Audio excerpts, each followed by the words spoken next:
Hello ಎಲ್ರಿಗೂ ನಮಸ್ಕಾರ. Welcome back to Amulya vlogs. After a long time ನಾನು ವ್ಲಾಗ್ನ ಮಾಡ್ತಿದ್ದೀನಿ. ಅದೂ ಹಿಮಾವತ್ ಗೋಪಾಲಸ್ವಾಮಿ ಟೆಂಪಲ್ಗೆ ಹೋಗಿದ್ದೆ, ಆ ವ್ಲಾಗ್ ಆಗಿರುತ್ತೆ ಇದು. ನಾವು ಗುಂಡ್ಲುಪೇಟೆಯಿಂದ ಹಿಮಾವತ್ ಗೋಪಾಲಸ್ವಾಮಿ ಬಸ್ ಹತ್ತಿದ್ವಿ. ಅಲ್ಲಿಂದ ಎಂಟ್ರೆನ್ಸ್ವರೆಗೂ ಅಷ್ಟೇ ನಾರ್ಮಲ್ ಬಸ್ ಓಡಾಡುತ್ತೆ. ಅಲ್ಲಿಂದ ಫಾರೆಸ್ಟ್ ಏರಿಯಾದೊಳಗೆ ಮಾತ್ರ ಅವ್ರದ್ದೇ ಬಸ್ ಇರುತ್ತೆ, ಅದು ಮಾತ್ರ ಓಡಾಡುತ್ತೆ. ಹಾಗೆ ಇಲ್ಲಿ ಆ ಬಸ್ಸವ್ರು ತುಂಬ ಸೇಫಾಗಿ ಕರ್ಕೊಂಡೋಗಿ ಸೇಫಾಗಿ ಕರ್ಕೊಂಡು ಬರ್ತಾರೆ. ಸೊ ಅದರಲ್ಲೇನೂ ಭಯ ಇರಲ್ಲ. ಬಟ್ ನಾವು ಮೇಲೆ ಹೋಗ್ತಿರೋದ್ರಿಂದ ಕೆಳಗೆ ನೋಡಿದ್ರೆ ತುಂಬ ಭಯ ಆಗುತ್ತೆ, ಯಾಕೆಂದರೆ ಅಷ್ಟು ಆಳ ಇರುತ್ತೆ. ಹಾಗೆ ನಾವಿಲ್ಲಿ ದೇವಸ್ಥಾನಕ್ಕೆ ರೀಚ್ ಆದ್ವಿ.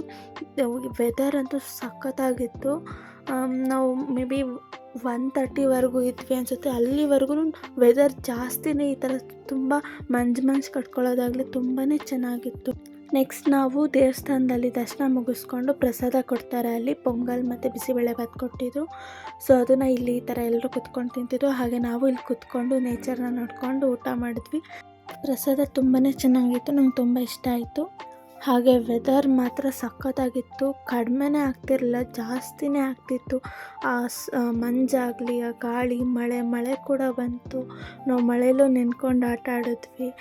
ತುಂಬ ಜನ ಬಂದಿರು, ಅಷ್ಟೊಂದು ರಶ್ ಅನಿಸ್ಲಿಲ್ಲ. ಬಟ್ ಎಂಜಾಯ್ ಮಾತ್ರ ಚೆನ್ನಾಗಿ ಮಾಡಿದ್ವಿ. ಆ ನೇಚರ್ ನೋಡ್ಕೊಂಡು ಅಲ್ಲೇ ಇದ್ಬಿಡೋಣ ಅನಿಸ್ತಿತ್ತು, ಅಷ್ಟು ಚೆನ್ನಾಗಿತ್ತು. ಮತ್ತು ರಿಟರ್ನ್ ಬಸ್ ಬರುತ್ತೆ. ಸೊ ನಾವು ಅದೇ ಬೇರೆ ಬಸ್ಸು ಬರುತ್ತೆ, ಹತ್ಕೊಂಡು ವಾಪಸ್ ಹೋದ್ವಿ. Thanks for watching. Please subscribe to my YouTube channel.